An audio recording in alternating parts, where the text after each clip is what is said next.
Hey, how you doing guys? Joel the Techie J here with a look at the Asus Zenfone C, the budget-oriented smartphone from Asus. So first of all, shout out to my homie Alan for sponsoring this video. Couldn't have done it without you, bro. So let's get into the phone.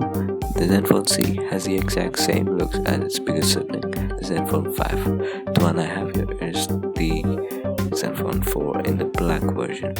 As of the exterior, it features a 4.5-inch IPS LCD panel, sporting a resolution of 480 by 854 pixels and a pixel density of 218 ppi. Below, we have the signature lip. Made of the awesome milled metal strip, adding to the aesthetics of the device. Above that, we have the capacitive touch buttons for the back, home, and multitasking functions. Above the screen, we have the Asus branding, the earpiece, and a 0.3 megapixel front camera next to the LED charge indicator, which also acts as a notification indicator. On the right, we have the milled metallic power button and volume rocker with tiny logos for the power and volume, and way below we have the thumb tab for lifting the back cover. On the left, we don't have anything exactly. At the back, we have the humongous speaker grill, although the speaker is actually small. Above that, we have the Zenfone branding. Above that, the always noticeable Intel Inside logo.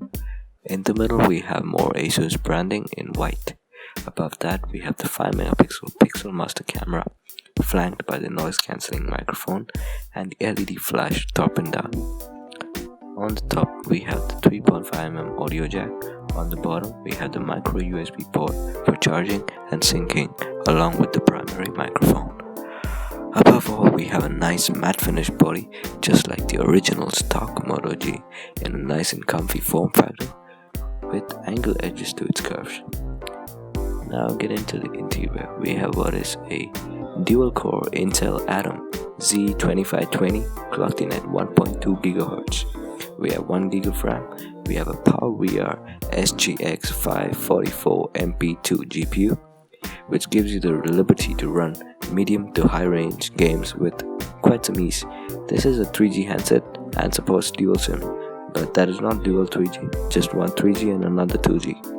It comes with 8 GB of onboard storage, but that's what they say. We get just 4 GB, but you can expand it up to 64 GB. Primary camera support video recording at 1080p at 30 frames per second, which is one good thing about the camera.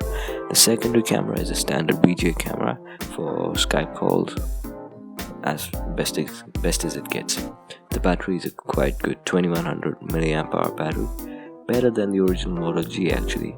It comes loaded with Android KitKat 4.4.2 under the Zen UI from Asus, which according to me is actually quite good. Now to the performance. Because of Intel Inside, games run smooth as butter.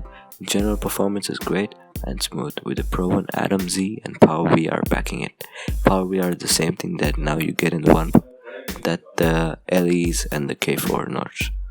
So the UI lags very little due to both the Intel and the PowerVR. But the device heats up very little and only on long hours of intensive usage.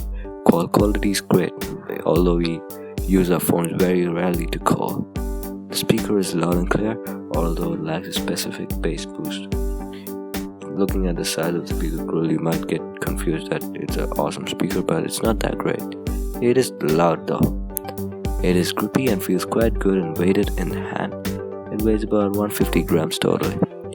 It costs around 7200 rupees, but there are deals all around Amazon for around 6300. That's what I got it from. Now it's even less, I think. Wrapping up the review, this is a great budget phone from Asus, sitting in the lower band of Zenphones, but still a great performer. Value for money is very high. Gaming performance is just as required. Media playback is also just as expected.